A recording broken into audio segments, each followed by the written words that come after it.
Bonjour, bienvenue dans la série Science or Not Science où nous attaquons la partie philosophie. Alors la philosophie pose la question du rapport entre la physique et la réalité. La physique, surtout au XXe siècle, est devenue énorme. Elle est devenue extrêmement raffinée et elle s'étend à tous les domaines, depuis les atomes et les particules les plus infimes jusqu'aux planètes, étoiles, galaxies et même l'univers dans sa globalité. À un moment donné, au cours de ce processus, le rapport à la réalité est devenu une question qui ne devenait plus du tout évidente et sur laquelle il fallait se pencher. On peut aussi le voir comme une question sur la signification des connaissances qu'apporte la physique. En particulier, pourquoi n'est-on jamais tombé sur une contradiction insoluble? Pourquoi n'a-t-on jamais rencontré de limite aux capacités du raisonnement rationnel? Malgré l'énorme croissance de la physique, qui est devenue énorme, on aboutit de plus en plus à une synthèse avec de moins en moins de lois riches de conséquences et entièrement cohérentes. Pourquoi? Pourquoi les mathématiques, abondamment utilisées en physique, sont-elles si efficaces? Tout cela induit des questionnements philosophiques. Il y a trois attitudes en physique. L'attitude pragmatique, néopositiviste et réaliste.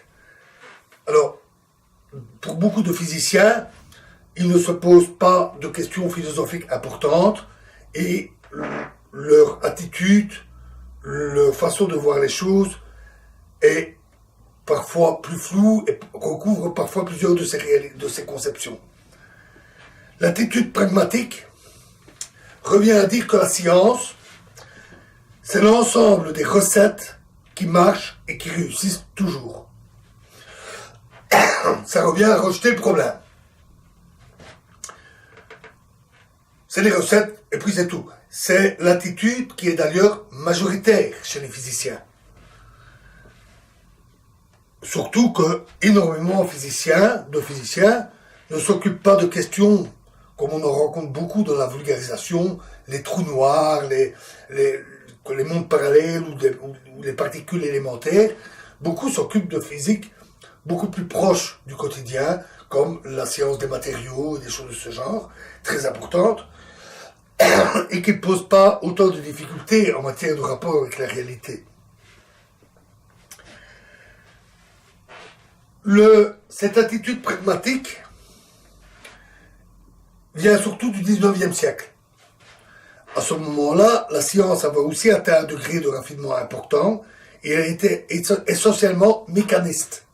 C'était la physique classique. Et son rapport à la réalité n'était pas très différent de celui qu'on peut rencontrer au quotidien. Par conséquent, on ne se posait pas trop la question de ce rapport de la physique à la réalité, et au contraire, la question qui peut rester du concept de réalité devenait une question surtout métaphysique, qui donnait beaucoup de méfiance chez les physiciens rationnels et donc un rejet. Avec la relativité et la mécanique quantique au XXe siècle, le problème est devenu plus aigu. Il reste que la majorité des physiciens adoptent toujours une attitude pragmatique. Alors, le néopositivisme est une attitude qui a surtout été défendue, élaborée par des philosophes, tels que Russell, Wittgenstein ou Carnap. En particulier, le rôle de l'observateur en science, en relativité et en mécanique quantique a été pas mal débattu. Alors en relativité, parler d'un observateur, c'est essentiellement définir un système de référence. Et il est intégré dans la théorie, et le rôle de l'observateur n'est qu'apparent. Par contre, en mécanique quantique, le problème est beaucoup plus difficile.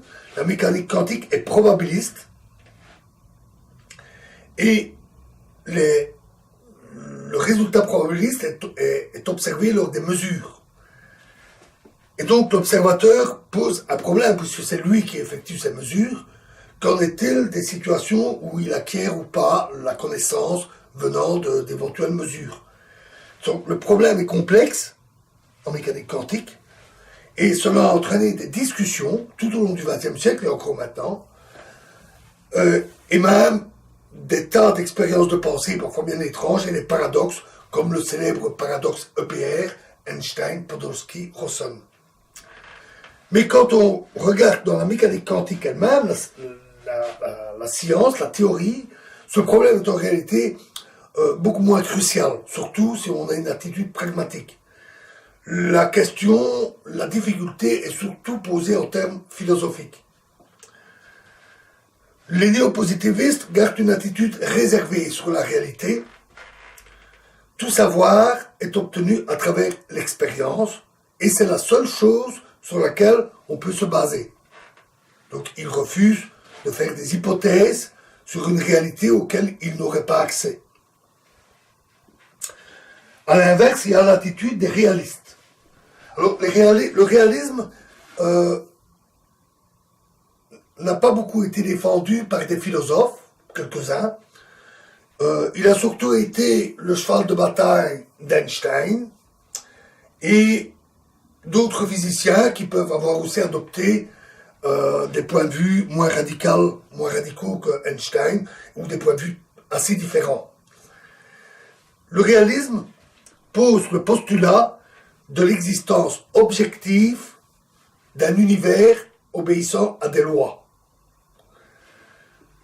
Ce point de vue, n'ayant pas été beaucoup étudié par les philosophes, mériterait sans doute plus d'examen, parce qu'il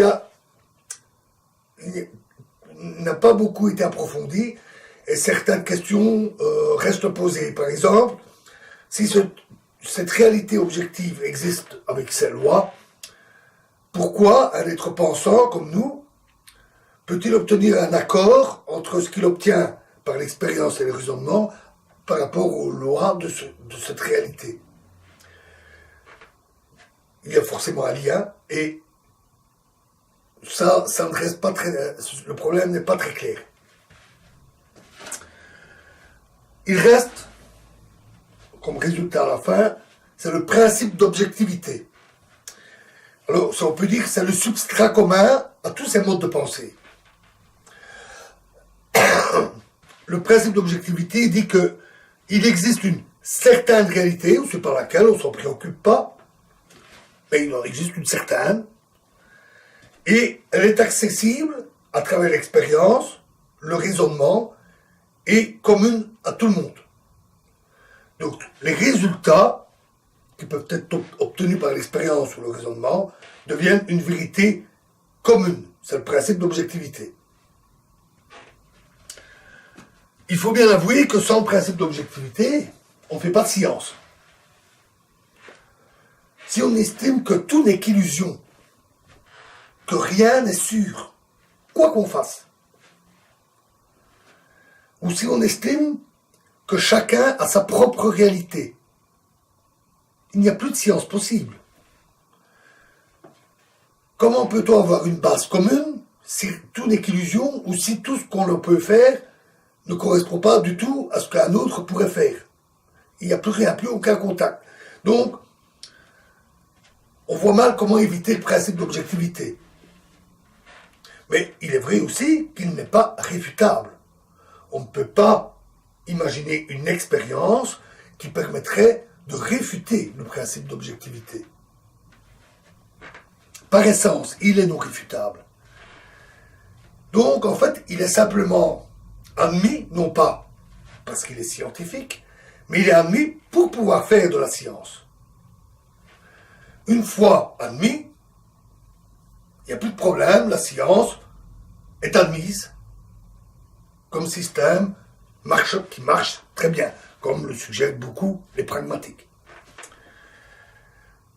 Cela induit aussi un certain détachement de la philosophie, Parce qu'une fois que l'on a admis le principe d'objectivité, la science devient une discipline autonome, qu'elle a mis du temps à acquérir d'ailleurs, puisque pendant très longtemps, y compris du temps de Descartes, et encore du point de vue de certains philosophes du XXe siècle, la science n'était qu'une branche de la philosophie. Mais les scientifiques qui pratiquaient la science ne pratiquaient que la science.